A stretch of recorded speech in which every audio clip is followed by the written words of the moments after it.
You're listening to A Chapter a Day, a daily podcast.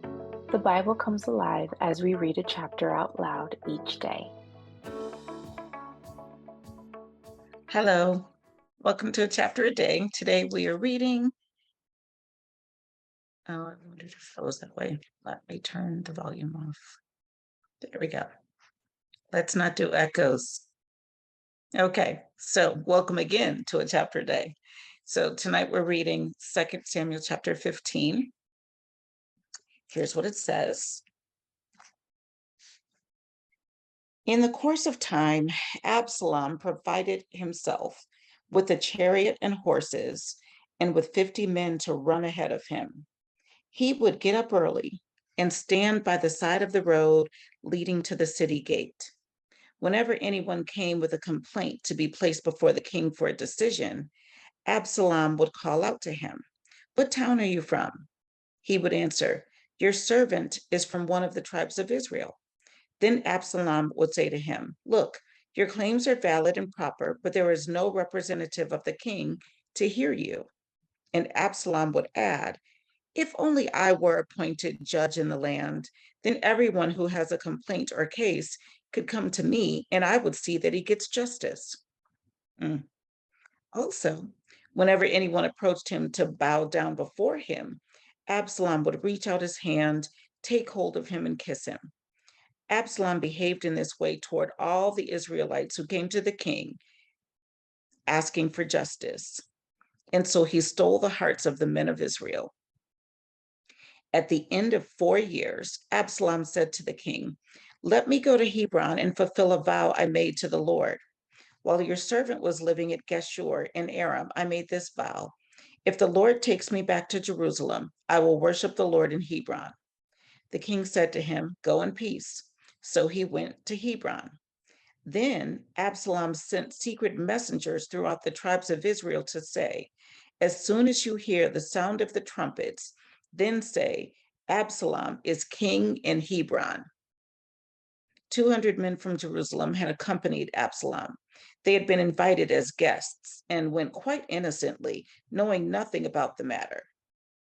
While Absalom was offering sacrifices, he also sent for Ahithophel the Gilonite, David's counselor, to come from Gilo, his hometown. And so the conspiracy gained strength, and Absalom's following kept on increasing. A messenger came and told David, "The hearts of the men of Israel are with Absalom." Sorry, pushed a button. Are with Absalom. Then David said to all his officials who were with him in Jerusalem, "Come, we must flee, or none of us will escape Absalom. We must leave immediately, or he will move quickly to overtake us and bring ruin upon us and put the city to the sword."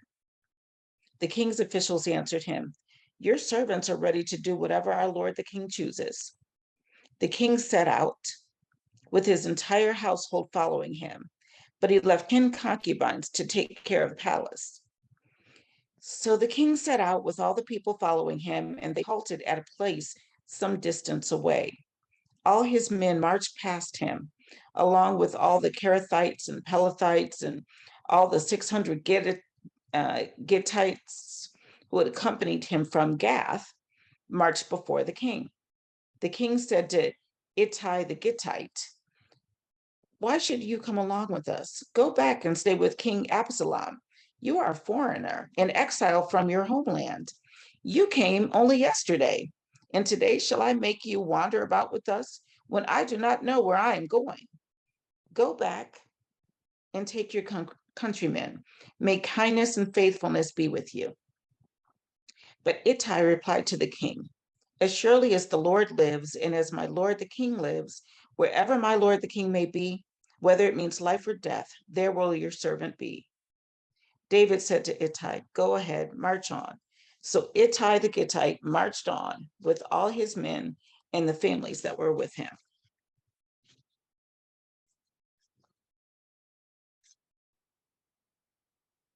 The whole countryside wept aloud as all the people passed by. The king also crossed the Kidron Valley, and all people moved on toward the desert. Zadok was there too, and all the Levites who were with him were carrying the ark of the covenant of God. They set down the ark of God, and Abiathar offered sacrifices until all the people had finished leaving the city. Then the king said to Zadok, "Take the ark of God back into the city. If I find favor in the Lord's eyes, he will bring me back and let me see it in his dwelling place again. But if he says, I am not pleased with you, then I am ready. Let him do to me whatever seems good to him." The king also said to Zadok the priest, "Aren't you a seer? Go back to the city in peace with your son Ahimaaz and Jonathan, son of Abiathar. You and Abiathar take your 2 sons with you. I will wait at the fords in the desert until word comes from you to inform me." So Zadok and Abiathar took the ark of God back to Jerusalem and stayed there. But David continued up the Mount of Olives, weeping as he went. His head was covered, and he was barefoot. All the people with him covered their heads too, and were weeping as they went up.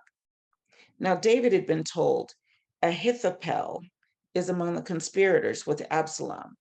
So David prayed, "Oh Lord, turn Ahithophel's counsel into foolishness." When David arrived at the summit where people used to worship God, Hushai the Archite was there to meet him, his robe torn and dust on his head. David said to him, "If you go with me, you will be a burden to me. But if you return to the city and say to Absalom, I will be your servant, O king. I was your father's servant in the past, but now I will be your servant. Then you can help me by frustrating Ahithophel's advice. Won't the priests Zadok and Abiathar be there with you? Tell them anything you hear in the king's palace.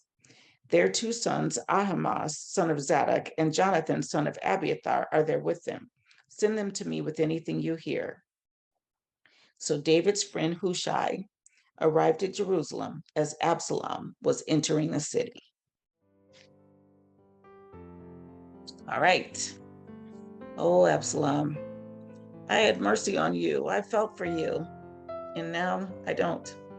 Anyway, that was a chapter a day. I'll see you tomorrow.